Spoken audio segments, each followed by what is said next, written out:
بسم الله الرحمن الرحيم.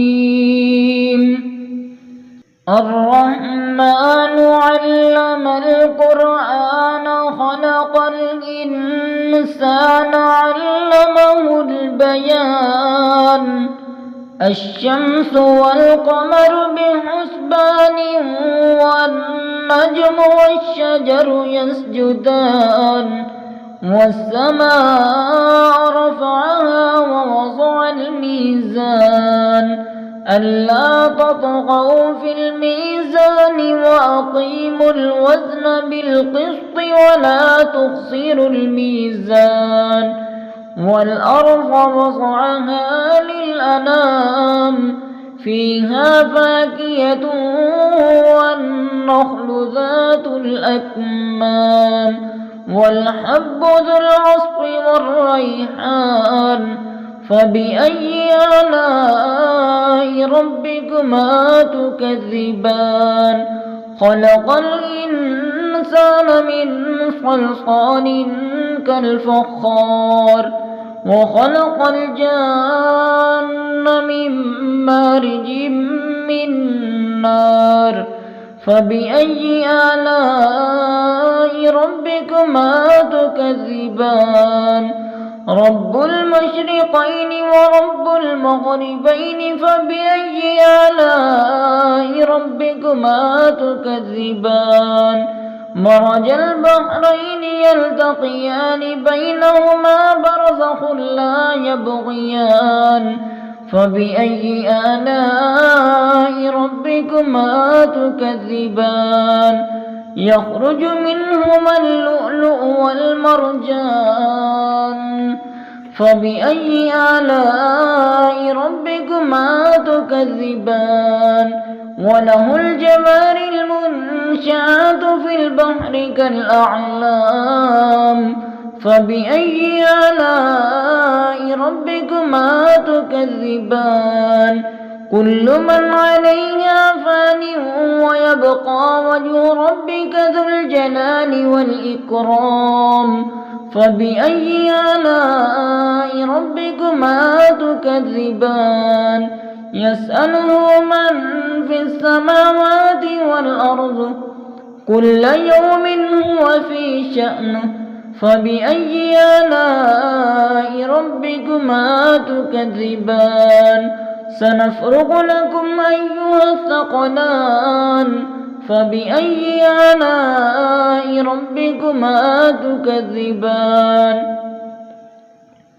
يا معشر الجن والإنس إن استطعتم أن تنفذوا من أقطار السماوات والأرض فانفذوا لا تنفذون إلا بسلطان فبأي آلاء ربكما تكذبان.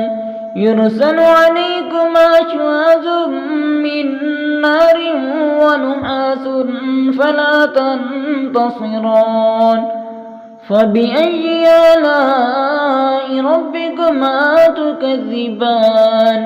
فإذا انشقت السماء فكانت وردة كالدهان فبأي آلاء ربكما تكذبان.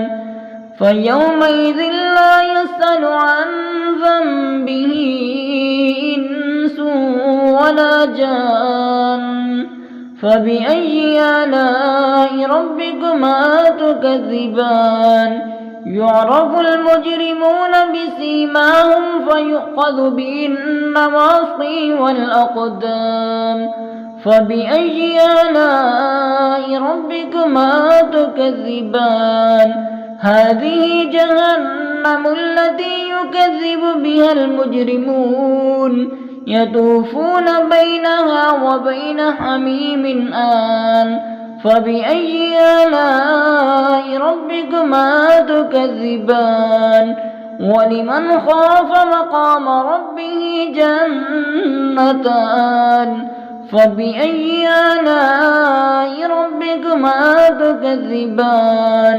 ذواتا أفنان فبأي آلاء ربكما تكذبان فيهما عينان تجريان فبأي آلاء ربكما تكذبان فيهما من كل فاكهة زوجان فبأي آلاء ربكما تكذبان